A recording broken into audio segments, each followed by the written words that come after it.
Hey guys, it's Josie with Queen My Pawn, and today I'm going to go over King and Queen versus King endings. These endings are the most simple to understand, and they don't take that many moves to accomplish. So in the hardest case, it's 10 moves, or even 9. But we're going to start from the very basics, and we're going to see exactly just how to checkmate based on these two patterns that we're going to learn. So there are two patterns to king and queen versus king checkmates. The first pattern, and notice that the kings are always in front of each other, and the black king is always on the edge of the board, or the white king, whichever side doesn't have the queen, is always on the edge of the board. You put the queen right in front of the king, that's the first pattern. That's checkmate. The king doesn't have anywhere to escape to, and it can't escape to the back because there's no squares available, which is why you always want the black king on the edge. The second pattern is with the queen on the back rank, like this. And the king, again, doesn't have anywhere to step to. So that's why the queen either belongs in front of the king to control the squares it could sidestep to, or on the back rank so that it controls the squares, again, where it can sidestep to. The point is that the king is going to sidestep on the next move, but if you control those squares, you're going to be fine. The third pattern, now, this is kind of a variation on the first pattern with the queen in front of the king. When the kings aren't in front of each other and it's white to move, the queen should be still in front of the king. Notice that the king still protects the queen, so the king cannot just capture the queen. You should always strive for this pattern, the queen in front of the king, and making sure that the queen is protected by the king. The king can be in front of the king, just like that, or it could be slightly to the side. So with that being said, let's see some problems. So this is from Laszlo Pogar's book, 5,334 Problems, Combinations in Games, and we're examining mate in twos. So starting with 307, which is this puzzle, take 3 seconds to pause the video and see whether you can find the checkmate in 2 for white.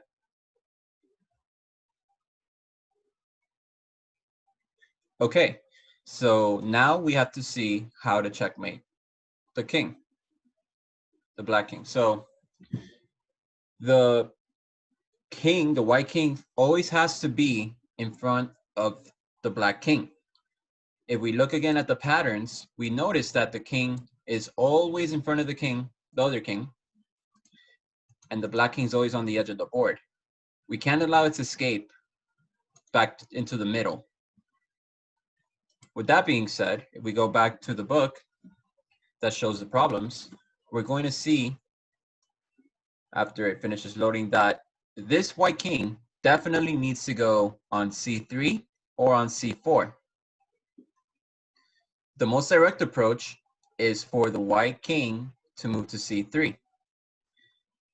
The king would then have to sidestep onto a2 or a4, and then at that point, the kings aren't in front of each other anymore, but slightly to the side, like this or like that. And in either case, you can still put the white queen in front of the king. For example, king to c3, king to a2, queen to b2 checkmate, or king to c3, king to a4, queen to b4 checkmate. And if we can see it on the board here, it's going to be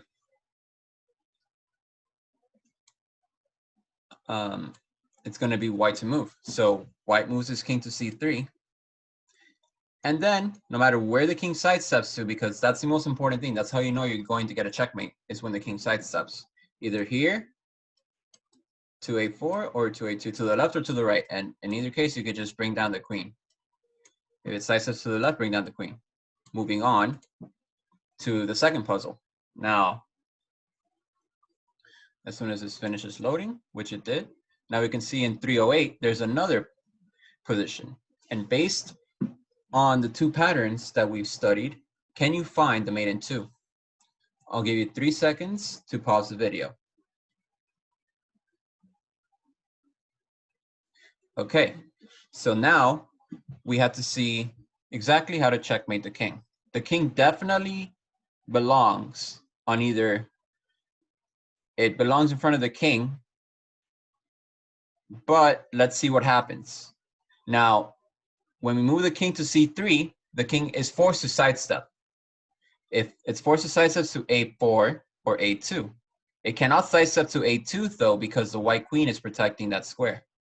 So it's forced to sidestep to a4. So the variation is king c3, king a4. The only pattern where we know of checkmate in that position is for a queen to be on b4. But can we get our queen to b4 in one move? Because these are checkmate in two puzzles. The queen on h2 cannot go to b4, so that can't be the pattern. We have to look for another idea. But we know that the king needs to go to c4 or c2, somewhere along and close to the edge. As close to the edge as possible to corner the king. It's usually the C and F files or the 3rd and 6th rank. As I'll show you over here, the king definitely belongs on one of these lines. That's how you get a checkmate. And usually you'll find the king in the circles because that's nearest the center of the board, which is what the dominant side strives to control. So going back, let's see what happens if king to c2.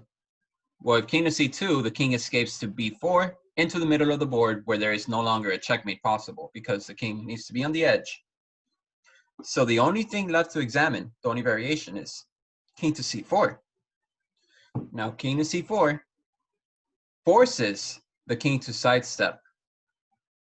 Normally it would sidestep to b2 back into the middle, but that's illegal because there's a queen on h2 protecting the entire second rank.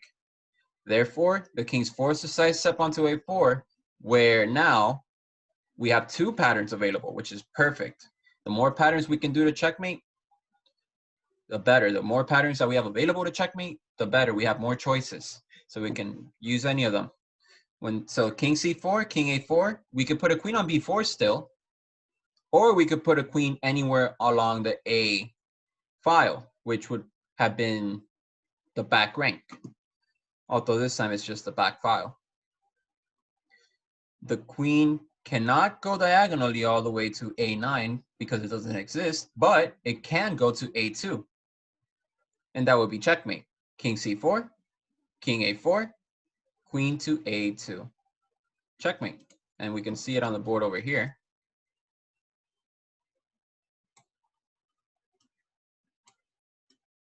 When the king moves to c4, that forces the king to sidestep onto this square because these squares aren't available. And then the queen just goes over here and prevents any escape. Now 309 is another puzzle where I'll give you another 3 seconds to pause the video.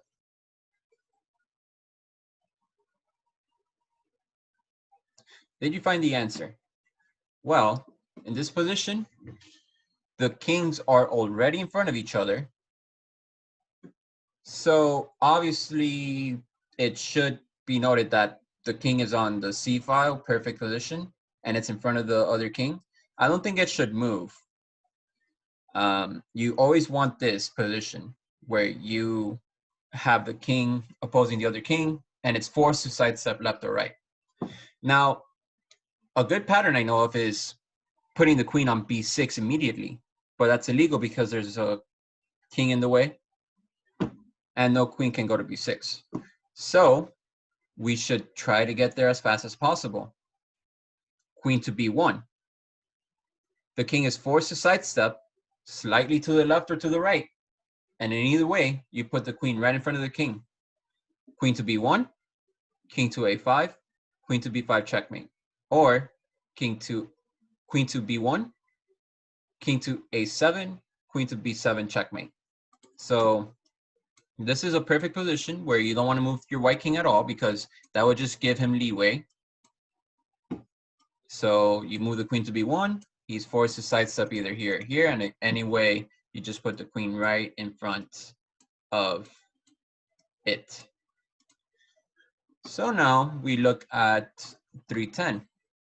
Now, this one involves a knight, but it's not controlling much of the right squares. For example, we could still give a check on h2. The king goes to f1, and it's the same pattern, basically. So there could be a trick here, though, and I'll give you 3 seconds to pause the video and try to find the answer. Okay, so queen to h2 is the only reasonable check that we have here. Then the king goes to f1, and there's only one pattern that I've ever taught in this video where when the kings are slightly not in front of each other, it's like slanted sideways, kind of. You just put the queen right in front of the king and checkmate. Queen h2, king f1, queen to f2, checkmate. So I can show it to you right now.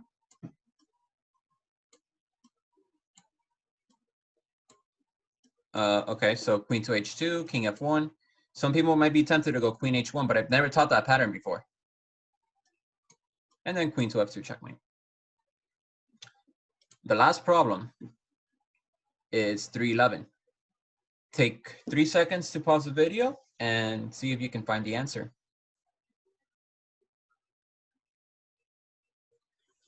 Okay, so this is similar to the last 4 puzzles that I've described, and it's just trying to make the same pattern. Normally, we would just see how the kings are kind of sidestepped.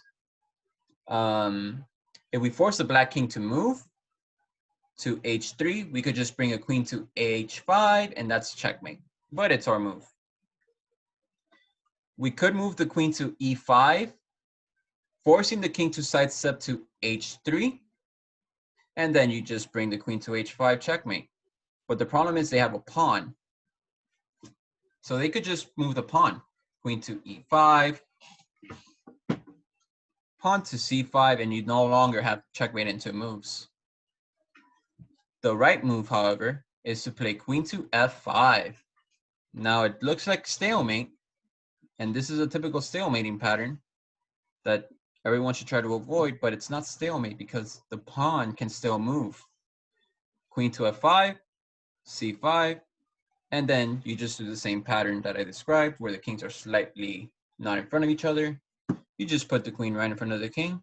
Queen to g4, checkmate.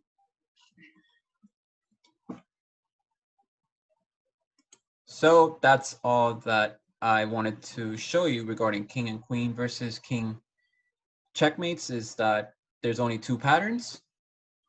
One involved, and all of them involve the kings being in front of each other, either directly or slanted. If it's directly, you have 2 types of patterns. One is where you put the queen right in front of the king, checkmate. The other one is where the queen's on the back and prevents any sidestepping because it's trapped. When the kings are slanted, the only pattern is for the queen to put itself in front of the king. And that's it. I hope you enjoyed the video.